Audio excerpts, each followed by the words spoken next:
அவருக்கு என்னெல்லாம் பிடிக்கும் அப்படின்னா லட்டு. இந்த லட்டுங்கிறது ரொம்ப ரொம்ப ஒரு பிரியமான விஷயம் இந்த ஹனுமானுக்கு. இந்த லட்ட பிடிச்சு வச்சு சுந்தரகாண்டம் மட்டும் படிக்கிறீங்க அப்படின்னா, அத விட மனமகிழ்ச்சி அவருக்கு வேற எதுவுமே கிடையாது.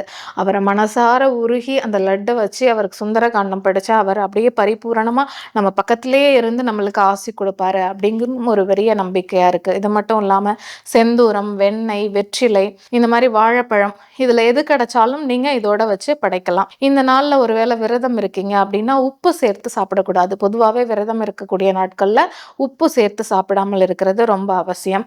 அது மட்டும் இல்லாம இந்த நாள்ல சிவப்பு நிற பழங்கள் எது கிடைச்சாலும் நீங்க தானமா குடுக்கலாம். புராண கதைகள் படி என்ன சொல்லப்படுதுன்னா, அனுமனுக்கு ரொம்ப பிடிச்ச பழம் அப்படின்னா, அது வந்து ஆப்பிள் அப்படின்னு சொல்லப்படுது. அதனால இந்த அனுமன் ஜெயந்தி அன்னைக்கு ஆப்பிள் வச்சு படைக்கிறது மட்டும் இல்லாம, நீங்க இந்த ஆப்பிள் பழத்த யாருக்காவது தானமாக கூட குடுக்கலாம். அது மட்டும் இல்லாம இந்த அனுமன் ஜெயந்தி அன்னைக்கு அதிகாலையில எழுந்து அனுமனோட விக்கிரகம் இல்ல அனுமன் படம் இருக்கு அப்படின்னா, அவருக்கு இந்த மஞ்சள், குங்குமம் எல்லாம் வச்சு சிவப்பு நிற மலர் எந்த மலரா இருந்தாலும் பரவால்ல. சிவப்பு நிறத்துல இருக்கிற மலர சூட்டி அவருக்கு விருப்பமான வடமாலை, துளசி, வெற்றிலை, செந்தூரம், வெண்ணெய் எது வச்சு வழிபட்டாலும் மனப்பூர்வமான ஆசீர்வாதத்த அவர் நம்மளுக்கு குடுப்பாரு. அது மட்டும் இல்லாம அனுமன் சாலிசா படிக்கிறதும் ஒரு பெரிய வழக்கமா இருக்கு. அனுமன் என்னன்னா சிவனோட அம்சம் அப்படிங்கிறதுனால சங்கும் மணியும் இருக்கு அப்படின்னா அதையும் அவசியமா வச்சு வழிபடுறதுக்கு மறந்துடாதீங்க. இந்த ஹனுமன் ஜெயந்தி அன்னைக்கு ஒரு 3 மந்திரங்களை நம்ம சொல்லி அவரை வழிபடுறோம் அப்படின்னா பரிபூரணமா அந்த ஹனுமனோட அருளும் ஆசீர்வாதமும் நம்மளுக்கு கிடைக்கும். அது என்ன அப்படின்னா